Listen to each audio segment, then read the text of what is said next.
Next आपके पास topic start हो जाता है एक्सपोनेंशियल डिस्ट्रीब्यूशन का। What is exponential distribution? A random variable x is said to have an exponential distribution with parameter lambda if its probability distribution function is defined as. अगर कोई भी function आपके पास इस form का आ जाए कि e की पावर में माइनस लैम्डा एक्स हो और साथ लैम्डा मल्टीप्लाई हो रहा हो सारी पॉजिटिव वैल्यूज़ के लिए और बाकी सब नेगेटिव वैल्यूज़ के लिए या ज़ीरो के लिए आंसर ज़ीरो आ रहा हो, तो ऐसे फंक्शन को आप एक्सपोनेंशियल डिस्ट्रीब्यूशन फंक्शन कहते हो।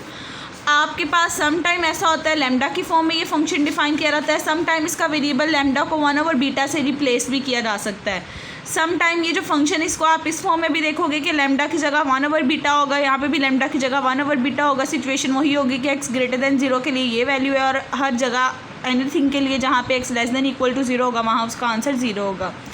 ये आपने डेफिनेशन याद कर लेनी है। उसके बाद नेक्स्ट आपके पास देखें ये बात बताइए कि फंक्शन जो है ये आपके पास the function f of x is a proper probability distribution function. ये आपके पास प्रॉपर प्रोबेबिलिटी डिस्ट्रीब्यूशन फंक्शन है।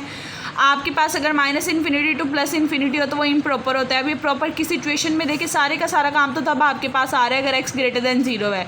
आपकी जितनी भी डिस्कशन होगी इस फंक्शन में वो आप 0 से लेकर इन्फिनिटी तक करोगे तो सबसे पहले जो इंटेग्रल -∞ से +∞ है जहाँ पे भी आएगा इस फंक्शन के अकॉर्डिंग आपने उसे 0 से कन्वर्ट कर लेना है। अगर उसकी कोई वैल्यू डिफाइन की जाए कि हाँ 3 से स्टार्ट करना है, 4 से करना है, 5 से करना है, देन आप उधर से करोगे। अदरवाइज ओरिजिन से स्टार्ट होगे 0 टू इन्फिनिटी इसकी लिमिट रह जाएगी। फंक्शन की जगह उसकी वैल्यू पुट करोगे। अब आप देखें फंक्शन को इंटीग्रेट करें, इसकी इंटीग्रेशन होने के बाद e की पावर साथ में ओवर में आ जाएगा माइनस लैम्डा, लैम्डा को कैंसिल कर देगा। अपर लिमिट पुट करोगे e की पावर आपके पास यहाँ इन्फिनिटी के रिस्पेक्ट से, लोअर लिमिट पुट करोगे आप यहाँ माइनस भी आएगा। e की पावर -∞ 0 होता है, e की पावर 0 1 होता है, तो एट द एंड सॉल्व करके आपका आंसर 1 आ जाएगा।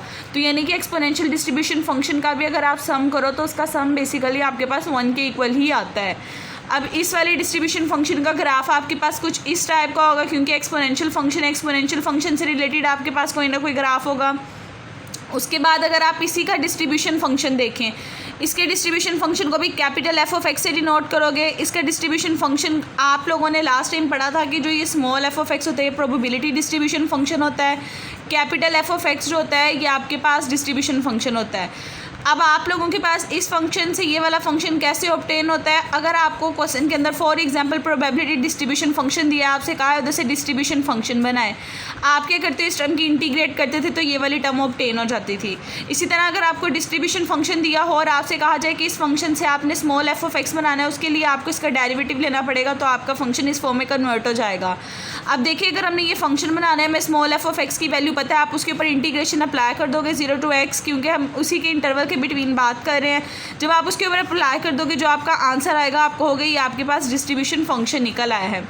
ठीक है, उसके बाद नेक्स्ट आपके पास ये देखिए अगर लेस देन इक्वल्स टू के लिए ये काम है तो आपके पास ग्रेटर देन के लिए ये वाली सिचुएशन होल्ड करेगी। ये बात भी आपने याद रखनी है। छोटे छोटे पॉइंट्स जो होते हैं एमसीक्यूज़ के रिस्पेक्ट से इंपॉर्टेंट होते हैं। नेक्स्ट इसी फंक्शन की भी हम मीन देखेंगे, इसका वेरिएंस देखेंगे। अब इसका मीन निकालने का फॉर्मूला वही है, म्यू आपके पास आएगा एक्सपेक्टेड वैल्यू पे x आ जाएगा फंक्शन की वैल्यू। अब यहाँ जो फंक्शन की वैल्यू हमने पढ़ी थी वही होगी लैम्डा वाली, और मैंने आपको बताया एक्सपोनेंशियल के अंदर हमेशा आपने लिमिट 0 to इन्फिनिटी कन्वर्ट कर लेनी है। अब इस पे इंटीग्रेशन बाय पार्ट्स का फॉर्मूला लगेगा। First function as it is integration of second function minus integration of second function into derivative of first function. यहाँ पे वो माइनस आना था, माइनस माइनस मिलके प्लस में कन्वर्ट हो गया आपके पास। उसके बाद आप जब इसके अंदर लिमिट पुट करोगे पूरी टर्म 0 हो जाएगी क्योंकि e की पावर -∞ भी 0 होता है और 0 सेकेंडली जब लोअर लिमिट पुट करनी है 0 पुट करने से वो भी 0 हो जाएगा। सोल्व करोगे तो म्यू की वैल्यू आपके पास मीन की वैल्यू 1/λ आएगी। इसी तरह जब आपने वेरिएंस निकालना है एक्सपेक्टेड वैल्यू ऑफ एक्स तो निकल expected value of x square चाहिए तो इंटीग्रेशन अप्लाई करोगे, फिर आप यहाँ पे एक्स स्क्वायर आ जाएगा, फंक्शन की वैल्यू आएगी। 2 दफ़ा इंटीग्रेशन बाय पार्ट्स का फॉर्मूला लगेगा। जब आप फॉर्मूला लगाओगे तो एट द एंड आपका यहाँ से जो आंसर ऑब्टेन होगा वो आपका 1/λ ही होगा। उसके बाद सेकंड है the distribution extremely secured and thus there does not exist any mode. ये आपके पास सिक्योर्ड डिस्ट्रीब्यूशन है, इस वजह से आपका इसमें कोई भी मोड एग्जिस्ट नहीं करता। उसके बाद नेक्स्ट इसका भी यही प्रोसेस है, मोमेंट जनरेटिंग फंक्शन बताना है। मोमेंट जनरेटिंग फंक्शन का अगेन वही फॉर्मूला, इसे कैपिटल M 0 ऑफ t से डिनोट करोगे। एक्सपेक्टेड वैल्यू e की पावर tx की होती है। एक्सपेक्टेड वैल्यू का फॉर्मूला लगाओगे, ये वाला function as it is integral और साथ में फंक्शन की वैल्यू होती है वो आ जाएगा आपके पास। देखें e की बेस सेम है, पावर ऐड हो जाएगी, इंटीग्रेट करोगे तो एट द एंड ये आंसर आ जाएगा आपका। नेक्स्ट आपके पास इससे रिलेटेड एक प्रॉब्लम है, आपको एक क्वेश्चन बता दिया, उसके अंदर आपसे कहा एक लॉन्ग डिस्टेंस टेलीफोन है, एक्सपोनेंशियली डिस्ट्रीब्यूट में, यानी कि एक्सपोनेंशियल डिस्ट्रीब्यूशन लगानी है, उसका मीन बता दिए 3 मिनट है। मीन आपके पास बेसिकली म्यू होता है जो कि 1/λ की निकला था यहाँ पे, और उसकी वैल्यू 3 है। आपने प्रोबेबिलिटी बतानी है जब x आपके पास मोर देन 3 होगा और x मोर देन 5 होगा। अब आप देखिए आपके पास ये वाला फार्मूला होता है जो आप लोगों ने यूज़ करना है एक्सपोनेंशियल के लिए। अब उन्होंने बता दिया कि जो म्यू की वैल्यू है वो आपके पास 3 है और म्यू बेसिकली 1/λ होता है, तो यहाँ से लैम्डा की वैल्यू 1/3 आ जाएगी। एक दफ़ा आप यहाँ पे लैम्डा की वैल्यू पुट कर दोगे, फिर एक दफ़ा x ग्रेटर देन 3 के लिए कैलकुलेट करोगे, एक दफ़ा x ग्रेटर देन 5 के लिए। वही काम किया। देखिए इन्होंने यहाँ से मीन की वैल्यू पता थी, वहाँ से लैम्डा की वैल्यू लगाई, उसी वाले फार्मूले के अंदर आपने फार्मूले के अंदर वैल्यू सब्सटीट्यूट की, प्रोबेबिलिटी है तो इंटेग्रल अप्लाई होना था, लैम्डा की जगह 1/3 आ गया। देखें फिर e की पावर -1/3x आ गया। ये x ग्रेटर देन 3 के लिए जब आपने बात करनी है तो लिमिट 3 to इन्फिनिटी होगी, क्योंकि पॉइंट जो आपका स्टार्टिंग पॉइंट यहाँ से दिया जाएगा वहाँ से इन्फिनिटी तक लिमिट लेके जानी है। जब ग्रेटर देन 5 के लिए बात होगी तो लिमिट 5 to इन्फिनिटी होगी। आप दोनों को इंटीग्रेट कर लोगे तो एट द एंड आपका आंसर आ जाएगा। इसके बाद आज के लेक्चर का लास्ट टॉपिक है आपके पास gamma and beta distribution. Gamma and beta distribution बिल्कुल आपके पास गैमा फंक्शन बीटा फंक्शन की तरह है, जो कि आपने स्पेशल फंक्शन के लेक्चर नंबर 1 में डिस्कस किया था। इवनिंग के स्टूडेंट के साथ मैं डिस्कस कर चुकी हूँ, मॉर्निंग के स्टूडेंट्स ने भी बच्चों बीटा फंक्शन और गैमा फंक्शन पढ़ा होगा। स्पेशल फंक्शन का टॉपिक नंबर 1 है आपके पास। यहाँ पे भी आपका gamma function same as it is होगा, उसके ऊपर वही रिस्ट्रिक्शन होगी कि n ग्रेटर देन 0 है, उसको डिनोट इस नोटेशन से करोगे, और लेकिन यहाँ फॉर्मूला थोड़ा चेंज होगा, 0 to x x की पावर n-1 e की पावर -x dx होगा। आपने ये वाला फॉर्मूला याद कर लेना है। उसके बाद यहाँ पे भी हमने सेम वही वाले प्रूफ करने हैं जो आपने वहाँ प्रॉपर्टीज़ के प्रूफ किए थे कि n+1 का गैमा फंक्शन n फैक्टोरियल के इक्वल होता है, या आप लोग ये कह सकते हो n+1 का जो गैमा फंक्शन होता है वो n into gamma function of n के इक्वल होता है। ये सारी प्रॉपर्टीज़ का प्रूफ करेंगे हम। सबसे पहले इस वाली प्रॉपर्टीज़ के अकॉर्डिंग से स्टार्ट करते हैं हम 1 by 1।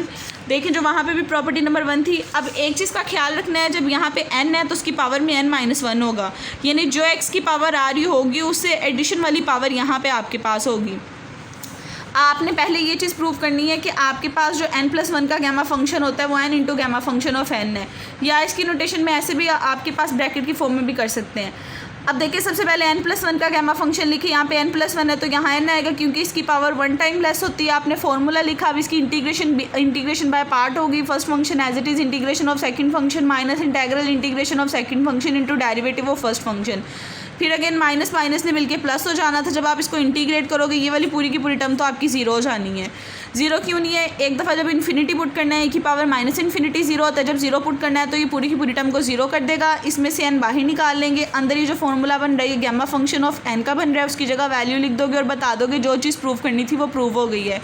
इसी तरह जब आप गैमा फंक्शन ऑफ n करोगे तो सारी सी बात है n में से एक माइनस होगा तो n-1 इंटू n-1 का गैमा फंक्शन रह जाएगा। यही चीज़ यहाँ पे की है कि अगर आप इसको अगेन इंटीग्रेट करो तो इसमें से 1 माइनस होकर n-1 बाहर आ जाएगा, वही टर्म अंदर आ जाएगी। इसी तरह जब आप 1 by 1 माइनस करते जाओगे तो एट दी एंड ये वाला फॉर्मूला n फैक्टोरियल के इक्वल आ जाएगा। ये वाली वैल्यू भी आपने गैमा फंक्शन की फर्स्ट प्रॉपर्टी में प्रूव की हुई है, मैंने आपको करवाया हुआ है स्पेशल फंक्शन के अंदर।